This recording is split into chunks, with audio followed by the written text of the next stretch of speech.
Here's one of the latest interviews from Rock and Metal Revival. If you want to hear the whole show, go to rmrshow.com. From the CD Awaken the Fire, there is Like a Storm and Wish You Hell on Rock and Metal Revival. And Jerry, it's a beautiful, beautiful love song. It is a love song. We've had the pleasure of seeing Like a Storm in concert a couple times with Steel Panther, and we want to welcome Chris from Like a Storm to the show. Welcome, Chris. Thank you very much, man. Oh, it was such a love song. It was written about you guys, too. Oh, thanks. Well, thank you. That's kind of why we played that. That's why we picked that one. We thought it was kind of like... about us. Yeah. Exactly. You made such an impression at Steel Panther that I went home and wrote that song about you. Hey, we want to thank you for joining us today, Chris. I know you've got quite a crazy schedule. Now, you guys have been on the road what seems like forever. How's it been going out there? It's been awesome, man. It's been incredible. Yeah. We love touring. We love playing live. It's ultimately, what we want to do more than anything. So this year's been crazy. We've been to Europe twice, and we've toured the US basically nonstop the rest of the time. So we head out on our headline tour, which starts tomorrow at the Machine Shop. So it's going to be an amazing end to the year. Nice. So a couple of you guys are from New Zealand, eh? Yeah, we are. Three of us. Three of us are from New Zealand. Nice. So what's the difference? Yeah. You like it over here better, or you like it over there better? Yeah. Oh, I mean, they're totally different. We love touring here. So, we feel very at home here now. It's an incredible place to tour, and people are really cool. And, New Zealand's, obviously we grew up there, so it's an amazing place to visit. It's a really beautiful country, and, our family and friends are there, but they're just two small, very small islands, and so a tour lasts you about 1.5 days, and then it's time to go home. Well, Chris, I have a friend who is from New Zealand, and he tells me as long as you get that right and make sure you don't say that we're from Australia. Is there exactly, man. Yeah, you don't want to be from there. No.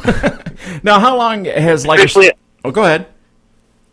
I was going to say, especially after the World Cup and us beating Australia in the finals of rugby last week. Oh, nice. Nice, very nice. We definitely want to make that distinction that we're from New Zealand. How long has Like a Storm been around for? Now, did you guys start playing music back when you were in New Zealand? I know you moved over here to North America to pursue music. Yeah, we did. We started playing, three of us, I guess, kind of mucked around with different friends and that kind of thing, and then we'd always just kind of jam with each other. We'd just have instruments lying around the house as we were growing up. But we started playing together, maybe a year or 6 months before we decided to come up to North America. So, that would be 8 years ago, something like that. Yeah. 8. Yeah. Yeah, probably. So probably, 8 to 10 years playing together. But, we've jammed, we've always jammed on stuff together. Now I know Like a Storm has been getting a lot of play on XM's Octane, and then the local station here in Wisconsin, WJJO, we hear you a lot there. How has mainstream radio been to you? What's that, man? I said, how has mainstream radio around the country been for you? Absolutely incredible. Amazing. We make music that we want to play, and we never thought for a second that anyone else would want to play it, let alone like a radio station. It's so when they do, and it's music that you didn't deliberately write to try and get it played on radio. Love the Way You Hate Me that has a minute-long didgeridoo and drum solo and all these crazy ideas. When people take a risk on that kind of song, it's just such an incredible feeling.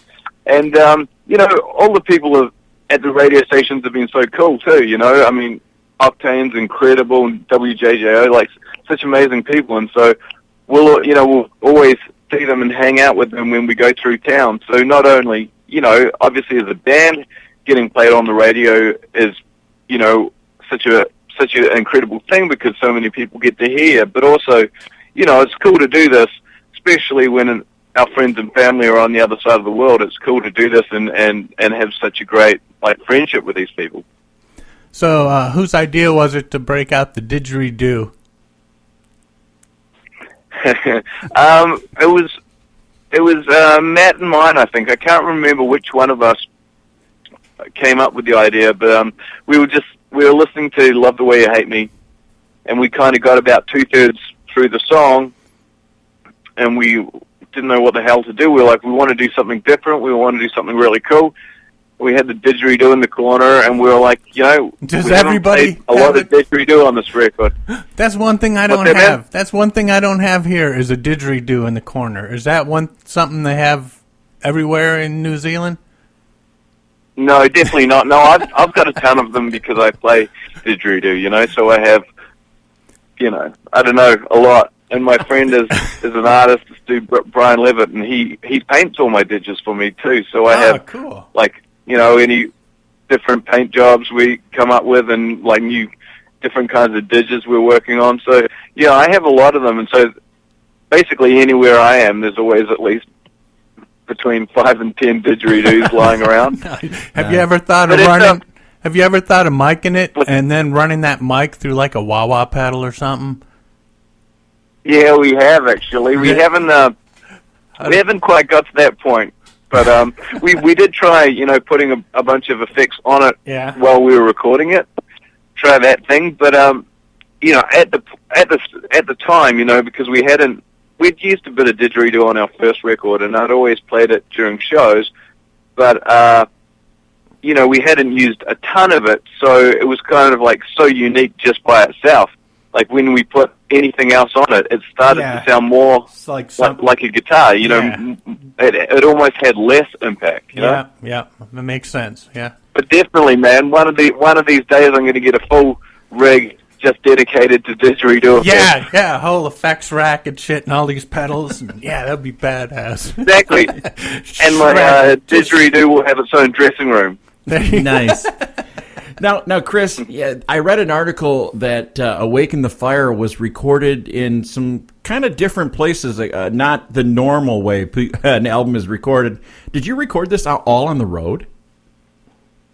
Yeah, well, we recorded half of it on the road, like in hotel rooms and that kind of thing, and then the other half we recorded in a lake house in Michigan, Indiana area. So the first half, when we did. It started as an EP, and that had "Love the Way You Hate Me" on it. And the EP was just for us while we were touring, so that our fans could hear new music, so that we could play new songs live. We never intended for it to get played on the radio or anything like that. And then, when it did, and it started doing really well, and then Octane picked it up, and it, was number one on their station. Then we started thinking about a full-length record, and we had a bunch of different labels approach us, and Century Media was really cool, and they really got what we were doing, and they asked us, which studio do you want to do it in? And we were like, well, God, if we can make it on the road, and it's good enough, I guess, to get played on the radio, no one seems to notice, then let's do something cool, and let's do it in a lake house. Do it in a vibe that's totally different to an expensive studio and being locked away from everything. So that was really cool, man. We tour so often, and we grew up, surrounded by water in New Zealand, so it was cool to just have that vibe. Half of it have recorded on tour, playing shows every night, and then the second half just recorded, in this really awesome looking place. So now with the didgeridoo, you think you should add some cowbell to every song too? Oh, exactly.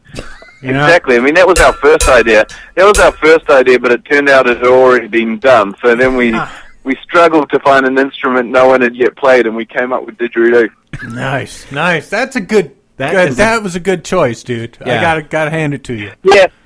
Yeah. Oh, thanks, man. Honestly, we never thought that it would be as interesting for people, or that people would get it, I guess, because, I love the sound of the didgeridoo, which is why I started playing it, just because it was so hypnotic and so unique. And so, I guess, primal. And then we started putting it in the music, and we were like, this sounds incredible. I can't believe, nobody's ever done this before. but we kind of thought that we were just delusional. You know, we thought it sounded amazing, but to other people it might be the worst idea ever, you know. And then when other people started, I guess, reacting to it the same way we did, it was pretty cool. It's like, thank God it went that way. You know? Really? Hey, Chris, if people want to keep up with what's going on with Like a Storm, where's the best place to find out information about you guys? I'm very glad you asked. Well, they just stalk us around the country. That's probably the best way. They'll see the bus rolling into the venue, and they just follow that for the rest of the month. But there you go. Other than that, I mean, likeastorm.com, you know, Like a Storm on Facebook. I don't know. We got Twitter. We got everything, Instagram, all that kind of stuff. I guess people out there will probably be better at finding us than I am, because I still don't know what half of those are. All right. Well, Chris, we appreciate you coming on the show. And we're going to play Love the Way You Hate Me right now. And we hope to see you out on the road again real soon. Thank you so much, man. To catch the whole show of Rock and Metal Revival, all you have to do is check it out on these affiliates. Mega Rock Radio's on Saturdays from 11 a.m. Eastern Time, and on Uncontrolled Noise Tuesdays at 1 a.m., Thursdays at 8 p.m. Eastern Time, and on Saturday nights at 7 p.m. Eastern on UncontrolledNoise.com. And make sure that you leave them a message and tell them that you found Rock and Metal Revival on their stations. Enjoy this edition of Rock and Metal Revival.